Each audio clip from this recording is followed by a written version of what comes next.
Hey, I'm Amanda from Trifecta Fitness. We're proud to be Clarksville's new Get Fit headquarters. Trifecta Fitness is a state-of-the-art spin and strength training studio. Our spin studio is truly one of a kind in this area, complete with 20 state-of-the-art live fitness bikes and an incredible sound system. Our strength training is done in small groups of 6 or fewer, and all of our strength and spin classes are scalable for every level of experience. Come see us in the heart of Clarksville, just behind MAPCO at the corner of Old Trenton Road and Wilma Rudolph Boulevard. Call us for more info at 931-542-6265 or download our Trifecta Fitness app for a full list of upcoming classes.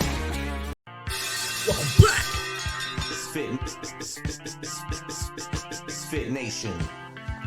We are a show founded by veterans and hosted by 2 veterans and a military spouse. Our mission is to get people to tell their story to the world. If you're an author, share your tips with the MisFitNation. If you're a musician or actor, our audience needs to know how they too can get into the business. Coaches, we love our coaches. Come on, share some of your tips with the MisFitNation to help them become better versions of themselves. If you are a corporate leader or entrepreneur, come on and share how you did it and how hard you have fought for success. If you are a veteran, first responder, or star family, we would love to have you come on and just share your story with the MisFitNation. We always have time for you. If you're feeling down, alone, or starting to see the darkness, stop. Think about those who are around you. You are not alone. You will be missed.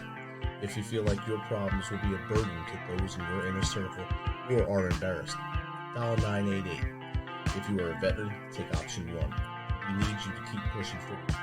Don't make a permanent solution to a temporary problem.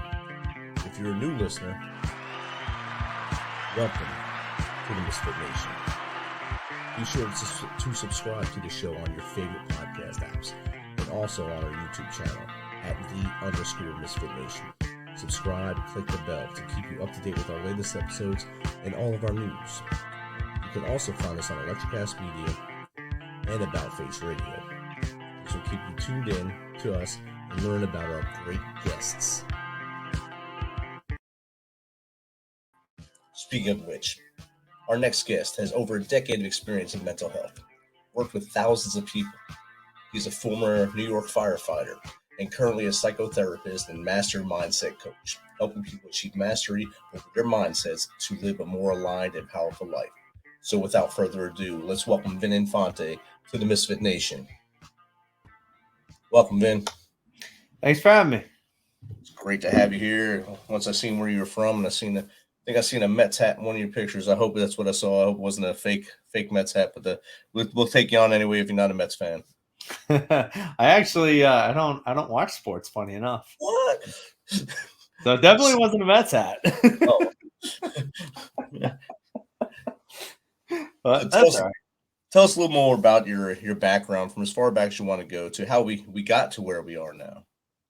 All right. Well, we'll keep the story relatively abridged, just to make sure that we can give the listeners some good stuff, because I tend to ramble on with my story. There's a lot of stuff in there. But I've been in mental health for over a decade. I started out at 18 years old, and I had been working virtually in every setting you could imagine: inpatient, outpatient, hospitals, clinics, homeless shelter, private practice, Department of Education. I did applied behavioral analysis. I was a traveling home therapist. And so I tried out virtually everything, and I found that psychotherapy tends to lack in a lot of areas. And I didn't really think that it was providing a lot of help. And I grew pretty disenfranchised with the field, to be honest.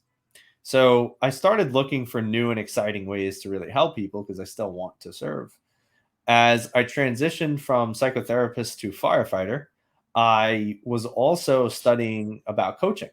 And so I studied coaching. I got my coaching certification under Tony Robbins' training program. And from there, I started incorporating different aspects of my background in psychology with these aspects of coaching to create what I thought was a more holistic service. And so I started doing this. I started pretty much working with everyone. While I was in the fire department, I've been building the coaching business. And at a certain point, the scales just kind of started tipping, where coaching started really picking up. I started getting a lot of clients. Things started to really flow, and it left me with a very hard decision to make, where it was either going to be slow down with coaching so that, you know, I can continue to do my duties and fulfill my role in the fire department, or take the leap, quit the fire department, give up all safety security, and start my business full time. And so, I mean, I guess we know what I chose, because I am a former firefighter now, and I've been doing the coaching mixed with therapy and mentoring aspects now for a few years, and it's been really great and really fulfilling. So that's kind of where I'm at now.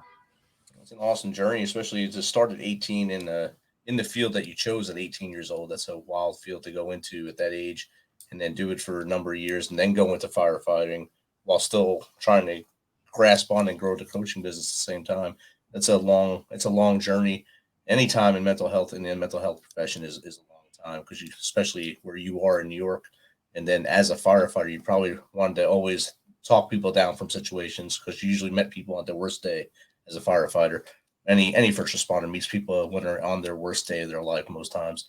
So I'm sure that was easy and hard for you at the same time to, hey, I'm going to help you, but now I really want to talk to you, make sure you're all right. So was there situations like that for you when, after you switched over to put the uniform on and running into that fire and helping someone, I have to talk you down from this as well? Well, it's a little, it's a little difficult, right? And what I'm about to say, I want everybody to understand, is also not a shot at the fire department. I wasn't in the fire department for a long time, right? I was there for literally a year. I'm not going to say I was there for a long time and this and that. But with that being said, I was still a probie. So you're not going to get that kind of ability as a probie to be talking to other people, right? Like, there would be moments where I would be like, I definitely have the expertise to talk to this person and help them out, but it wasn't going to be given to me because I'm the new guy. It would be left to like the lieutenant or the captain or even the more senior guy, right? It's for them to do the management of it, because I'm the new guy. So I didn't actually really have those opportunities. I didn't really get to utilize any of my expertise as my time as a firefighter. It's understandable now. It's only a year as a probie. I'm sure the leash is pretty tight, as is with every rookie in any profession. The leash is usually pretty tight until you prove yourself to the person next to you, and that's usually hard for family. Your family name isn't in the fire department, especially. Yeah, and I was out in a weird time too. We got a wartime graduation. We were still in the academy. The drill instructors were still yelling at us. They were like, "Prepare to be here." And this was actually just as COVID started happening and nobody knew what it was yet. So they were like, "We're getting news that there's a lot of weird things going on, but prepare to be here." It was a Friday, right? They were like, "For all intents and purposes, you're still ours. Be here Monday. Be ready. We train. All right, we come in on Monday. You leave tomorrow." It's like, okay. and we still had like a month and a half or so left in the academy. And Wow. and that was something they haven't done since 9/11, because they really needed people. Guys were calling out left and right. They were putting out whole houses to be safe. So whole house could have like, between 10 to 20 or so guys, depending on how big or small the house is. And so they were just like, we need people. You guys are ready enough. Good luck. Like, get out there. Wow, that's awesome. That's an awesome way to get out of there, and also mind control they had over you at that point too. So get back here so we can kick you out Monday. Yeah, that's great. So how did you decide that Tony Robbins was the way to go to help you unlock yourself and become the coach you are now? Well, I had been really looking for who's creating the most change. One of the coolest techniques that we learn in cognitive behavioral therapy is called modeling. And it talks about, if you want to achieve something that you're not really sure how to do, find someone who's already getting the results you want, and then basically just do what they do. So my curiosity was like, I don't believe that therapy is really helping people. I don't really see that it's super effective.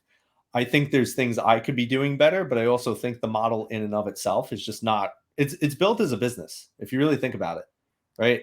Most people most people bought into the idea that you go for 10 years, you go every week for 10 years, you take the meds.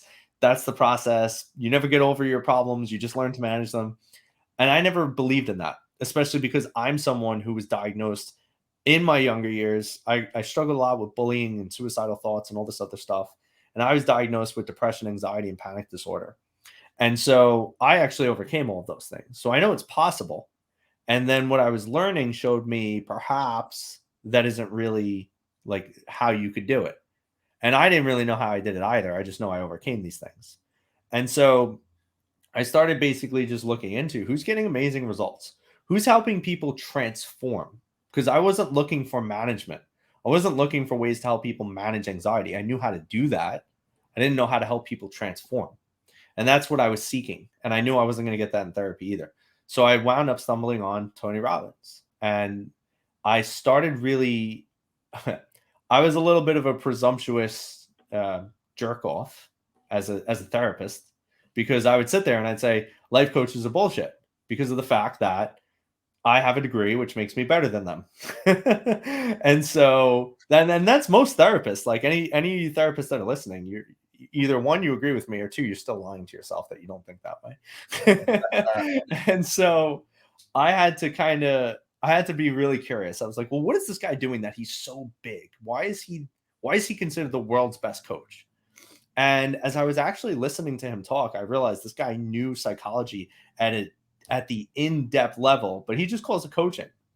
So Tony Robbins is like a master psychotherapist. He talks about all the concepts of behavioral theory, Maslow's hierarchy of needs. He talks about psychology, cognitive behavioral therapy. Like, he is super deeply rooted in psychology, but he comes at it with a coaching perspective and some different aspects too, right? Like the coaching stuff.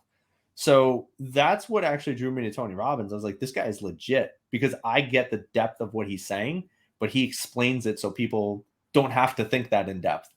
And that's how he reaches so many people, because he simplifies hard concepts.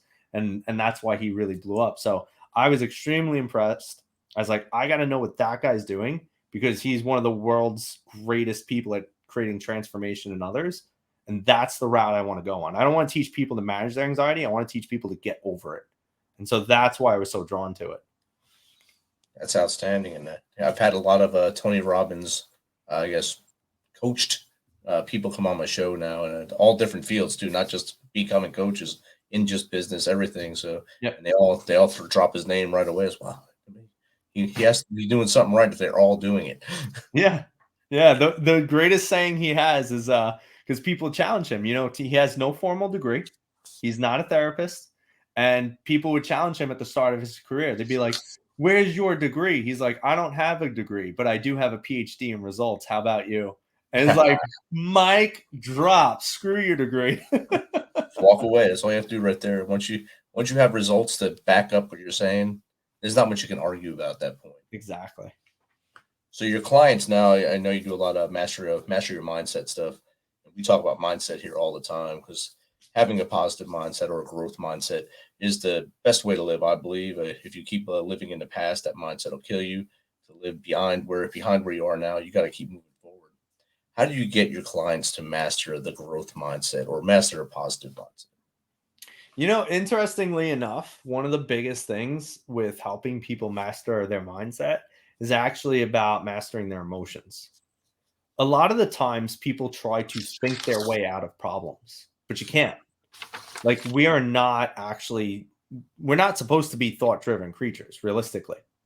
And it's a very interesting thing, because a lot of people will be curious, so they'll debate that. And the reality is, if you take a very simple scenario, like let's just say you're walking down the street and I'm like, hey, how's it going? And you're in a good mood. You're probably going to respond and be like, hey, what's up, man? How's it going? But if you're in a bad mood and I do the same thing and I'm just like, hey, how's it going? You're going to be like, what the fuck does this guy want? Like, dude, why are you saying hi to me? How dare you say hi to me on such a terrible day? Right. Your response wasn't logic driven. It was emotion driven. If you buy something at the store, like, I don't know, BMW, let's just say you go get a BMW. Why don't you get a Toyota Corolla? It's cheaper. It does the same thing. It drives you from A to Z. But there's no emotion in the Toyota Corolla. There's emotion in the BMW. It's like, BMW is nicer. It's sportier. It's got leather interior. It smells better. Chestnut wood on it. And so humans are completely and totally guided by their emotions. So part of doing mindset mastery for me is actually creating more emotional intelligence, emotional fitness, and then teaching people to actually start shifting their emotional state to help with promoting and shifting their mental state. And then we also put a lot of focus on language, because your language creates a lot of emotion, because your language is based on your belief systems And that also creates an emotional reaction in you because it's just, you already have it set. It's programmed in your subconscious mind. And whenever something comes out of the subconscious, if you don't challenge it, it's just a script your body runs. And that script is always tied to an emotion and an action. Or in behavioral therapy, we might call it a stimulus and a response. Right. And your scenario of walking down the street made me think of, we were soldiers once and young, when the young privates walking down the street, Sergeant Major is walking there, being a gruff Sergeant Major. Good morning, Sergeant Major. How do you know what kind of goddamn morning I'm having? Just walks by him. When I left New Jersey and went to the South to the Army, I went to the store, and I'm so used to how rude people are in New Jersey and New York. And I paid for my purchase, and the person said, "Thank you." I said, "What do you mean, thank you? Why are you thanking me? I don't know you." And now as I look back, man, I was just an idiot back then. I was just so stupid. I didn't know what I didn't know. You're in your own emotional pattern, and that's the biggest thing, right? Yeah. I had no idea what I was doing. I got into a whole new world down here, and now I assimilated pretty well, so I'm doing good. That's good, man. And that's what it's about. It's about challenging your previous belief system, right? Breaking that pattern so you're not stuck in it. And you can't think your way out of that. But you need to have those moments that challenge you to break your pattern. Like that right there. The reason that helped you is, and it's stuck with you so much so that you just recalled it right now, is because it probably created a different emotional connection for you, because your thought process was challenged and you got curious. You're like, what do you mean thank you? Nobody says thank you, you weirdo. Wait, what did I say thank you? Am I the weirdo? And now you're like challenging your own process. What am I doing? Exactly. So I think that leads into the next question. As you get them to change their thought process, get the emotion out of it, how do you get them to gain ownership over their lives at that point? Challenging where they could gain ownership is important. I believe that there are 5 aspects in life that you can control, nothing more. So I call this the 5 aspects of self-mastery. And I teach this to all of my clients because it's super important. Because if you're not focused on any of these 5, you're literally focused on anything else, and you can't control anything else. And that's where people get stuck, because they're focused on things that are outside of their realm of control. And so the 5 aspects of self-mastery are: you can only control your thoughts, your feelings, your language, your behaviors, and your actions. Outside of those 5, nothing.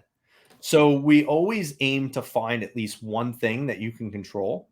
And when I say control, I think one of the things that people get a little confused about is they think like they can physically control it, right? But it's not always about being able to physically control things. It's more just about, can you even gain a level of influence through one of those aspects? Because people, I was on a podcast the other day, and some guy was like, you say that people could take ownership in every situation, right? And I said, yeah, of course. That's the only way to like go through life. And he goes, well, what if, somebody gets in a car accident and they get paralyzed forever? Like, how do they own that? I'm like, well, there's still a level of ownership. In fact, they got into a car accident. The time of day they got into the car accident is because they chose to get in the car at that time of day and go for a drive to whatever they were doing. That right there was their choice. Now, the car accident wasn't. The car accident was a result of the choice they made. And it's not to say we're putting blame on the person. It's like, your fault, you're crippled, right? But the power that comes from being able to find even that and saying, I left at this time of day, it was my choice. The power in there brings acceptance. Now, with acceptance, you could start implementing other things. You could start shifting. You could start finding a new emotional pattern. You could start finding gratitude. You could start finding the things that you can't see when you're stuck in these patterns of like, well, I have nothing to own. Like, my life sucks now because I'm crippled because that guy hit me with the car. Well, if that's truly your belief system, you're going to be in misery forever, because in no area did you list a way where you have ownership and control. And without control, you have nothing. Exactly. And a lot of listeners on here, without having control, being combat veterans or first responders, they have that survivor guilt. Where I should have done more and Jimmy would have lived, or Josephine would have lived. And that stays with them forever. And that builds up that PTSD, that builds up that anxiety. How can they learn to beat anxiety? And I'm like, I'm 100% anti-medication, so that's perfect. But how do we get them to beat their anxiety? So anxiety is interesting because anxiety is a perception of threat, right? Anxiety is one of the most primal functions we have as humans. It protected us from saber-toothed tigers as cave people. It was like, hey, there's this big thing with fangs. You need to fight it or run the hell away. Be fast. Very fast. Or if you freeze, nothing might happen. Like The fight or flight. But the interesting thing is that anxiety still functions the exact same way. We just look at it differently now. So now it might be a form of, I can't pay my rent, or my boss is a jerk. I don't want him to talk to me today. I'm anxious about the interaction. And so it's whatever we're putting this high level of danger on, this high level of threat.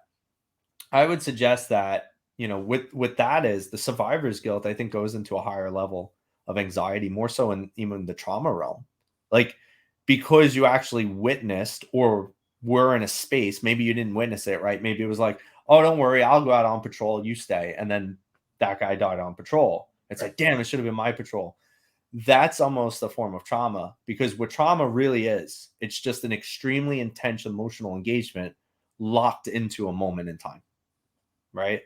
So when we're talking about that, I mean, yeah, even if you didn't witness the person die, you could experience that trauma, because now the pain of that news hitting you that your friend just died because he took your watch or whatever it was, right? Like 9/11 was a great example. There were guys that should have been at the firehouse, and maybe they were running late because of traffic, or they called out that day because they weren't feeling well, or they called out that day just because they wanted to, right? They were just like, oh, I got, my kid, I'm gonna stay home with my kid today. And so somebody had to cover. What happened? Well, it was guys that died because of that, right? And so when you want to start working through that, it's about accepting, like, even though we put the responsibility on us, it's also to say, like, we need to give some of that responsibility away. And I think people get caught up because then they feel like they're almost blaming.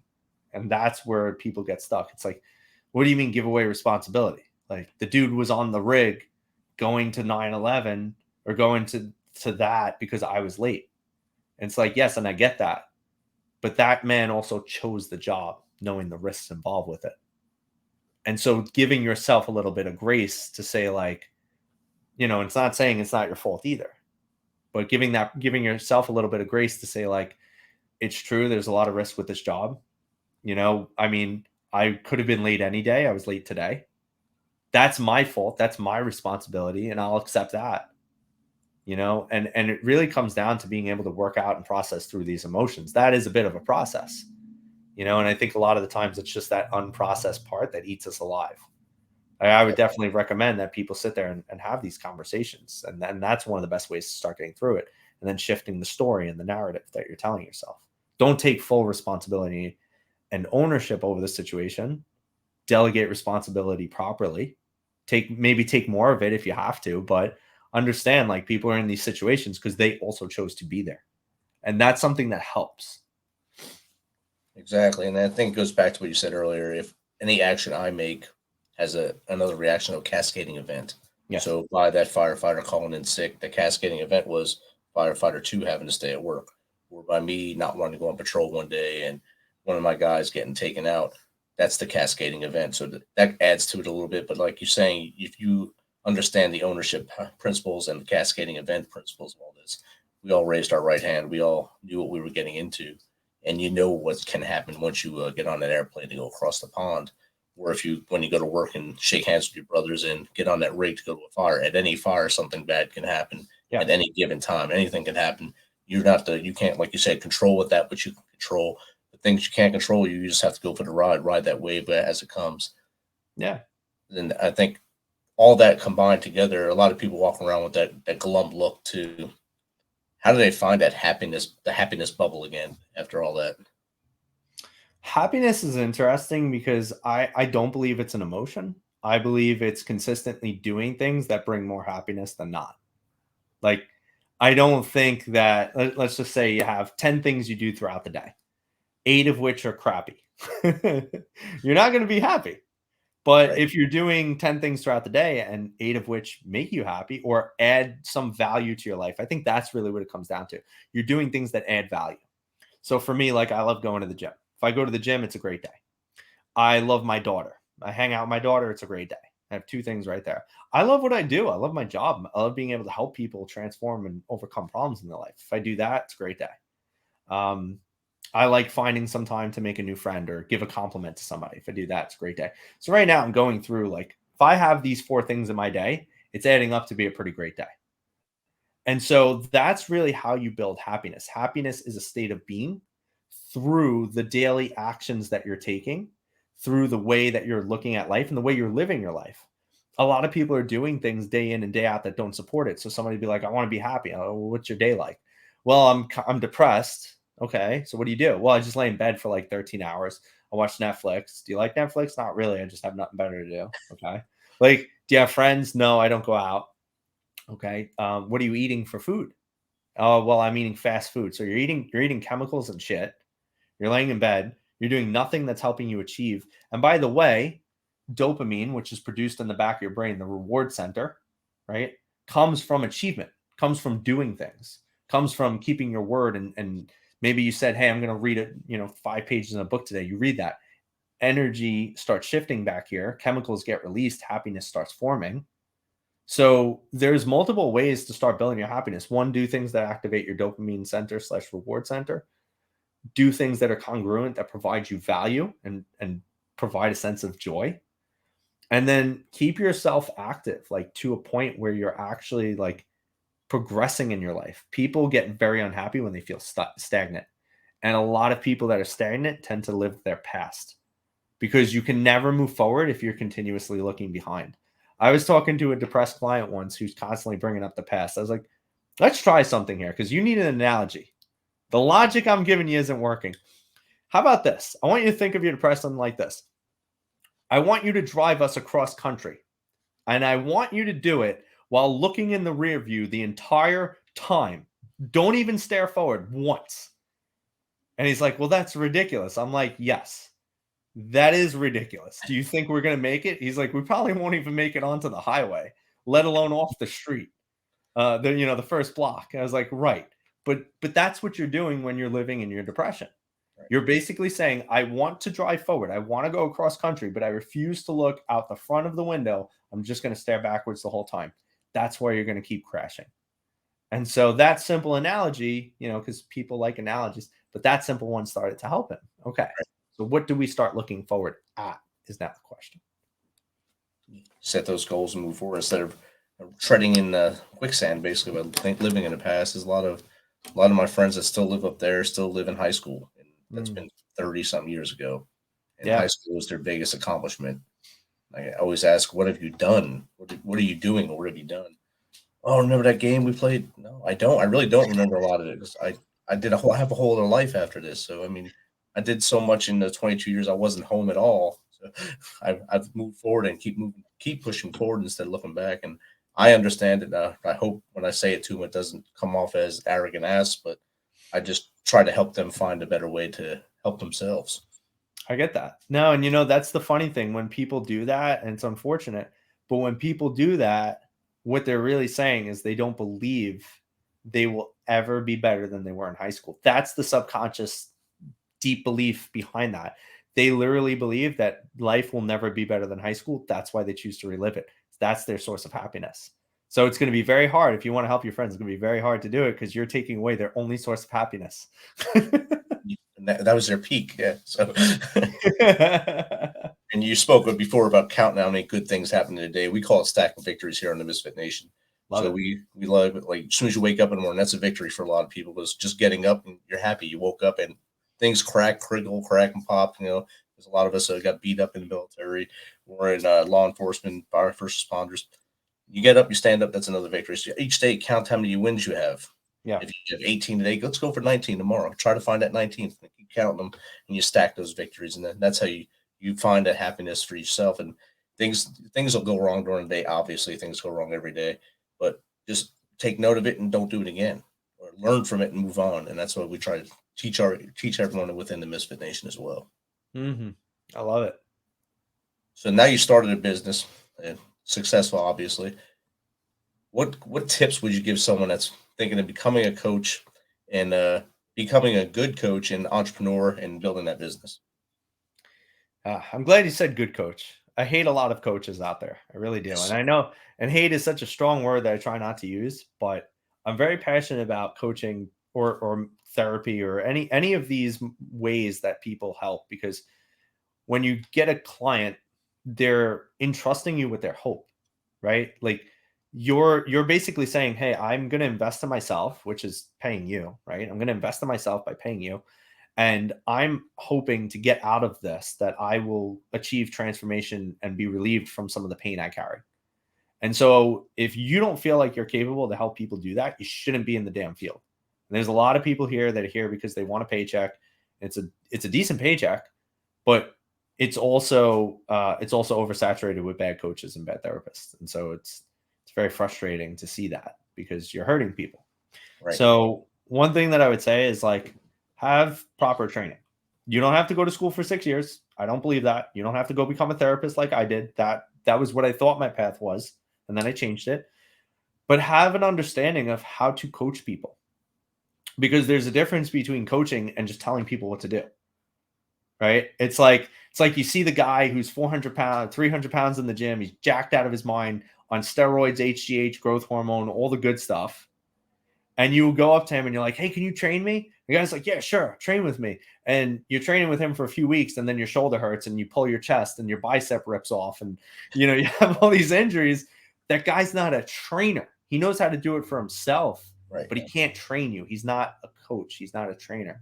And so there's a lot of people out there that only know how to do it for themselves, but they don't know how to transfer it and help you. And so if you want to become a great coach or therapist or whoever, go get that training, at least to just understand what the difference is between talking at people and guiding them, because that's really what we are. The biggest thing that I had to learn as a young therapist, I thought I'm going to come out, I'm going to transform people, I'm going to change the world. That's what I'm going to do. And it's bullshit. It's also self-absorbed and it's arrogant, because you have no ability to do that. As a coach or a therapist, your job isn't to change people. Your job is to facilitate a space for transformation to occur. That person has to want to transform, but you have to be the catalyst to facilitate the space for them to find and do that inner work to allow them to do the transformation. So I highly recommend getting some sort of training. And then the other part is work on yourself. You need to process your own shit. I hate the fact that people are constantly walking around. It's like, I'm struggling with depression, but I'm a depression coach. No, you're not. No, you're not. You're just depressed. You're just depressed, and you're going to tell other people what it's like for you to manage your depression. You're not going to give them abilities or ways to actually overcome the depression, because you don't even know how to do it. So I used to be a believer in like, you don't have to do the thing to teach it, right? But I'm not a believer in that anymore, because I've seen that that's kind of bullshit. And if you look at everyone who's noteworthy out there, all the most amazing speakers and the people who are really high achieving, they're not getting up on stage and be like, yeah, so I'm depressed every day, but like, it's okay because that's my journey, and you guys will get through it. We don't listen to those people. We listen to the people that get up there and it's like, I kicked depression in the face. I made depression my bitch, and you can too. Here's the skills and the techniques and the strategies and the tools. Because when that person hits the roadblock that you inevitably got stuck at, they're going to be stuck and you're at the end of the work with them. So figure your shit out before you go and try and help people.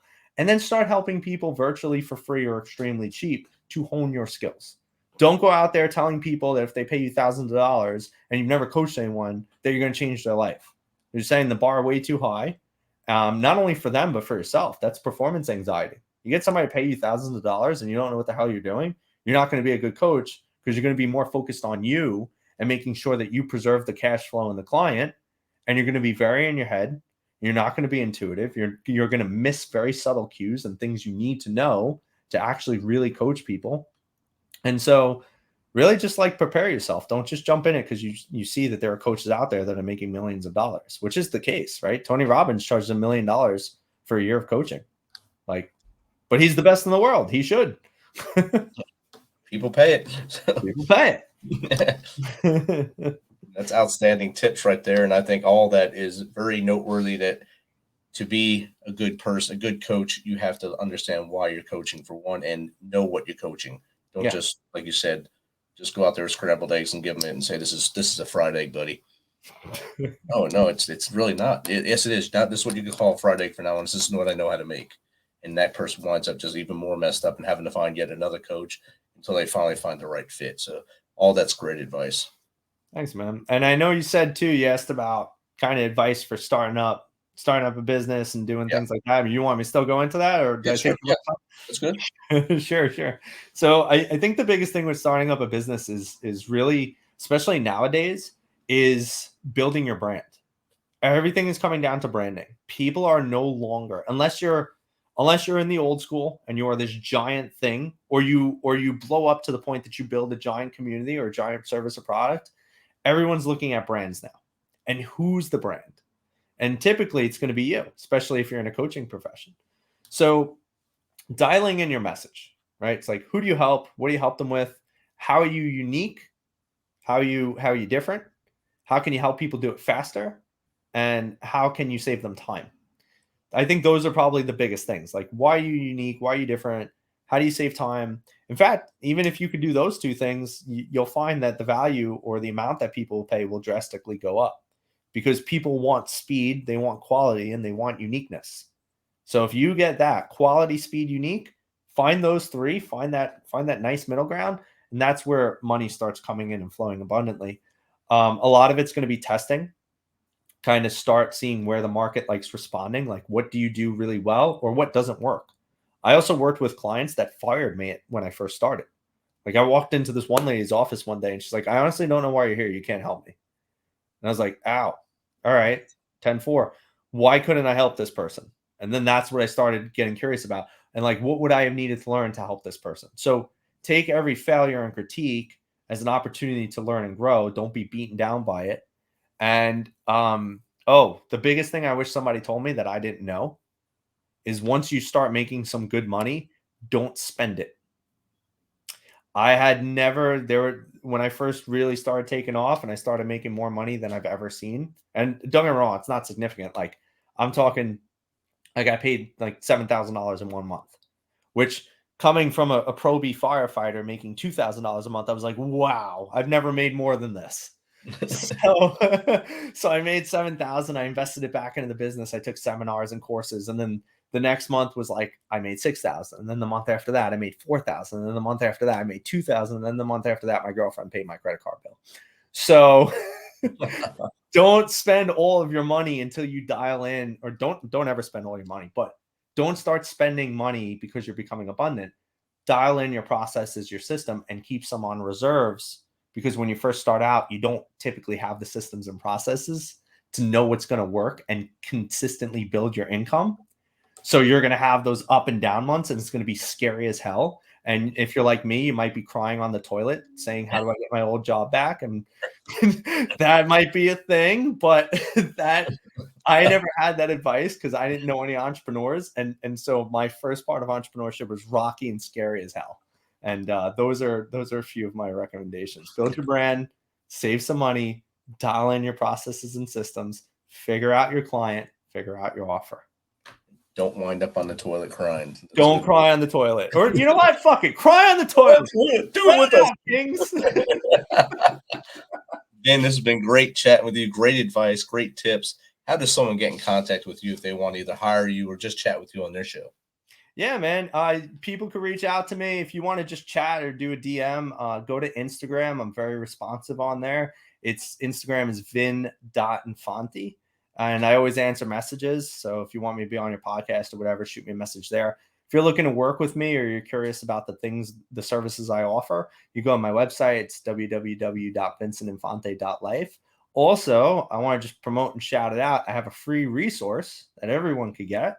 So that's on my website too, under the resources tab. Feel free, go there. Just give me your email and then I will give you something for free.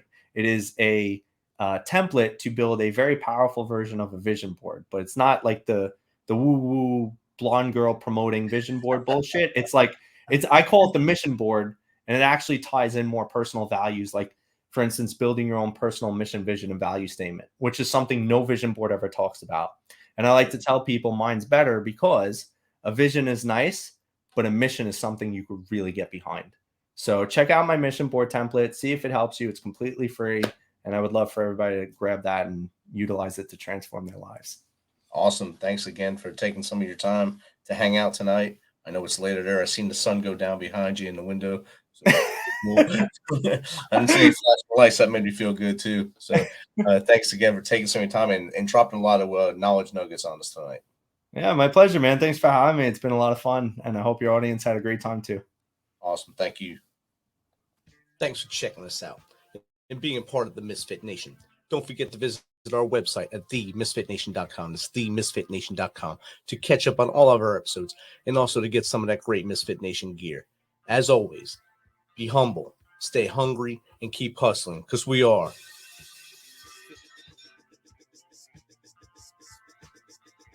Misfit Nation.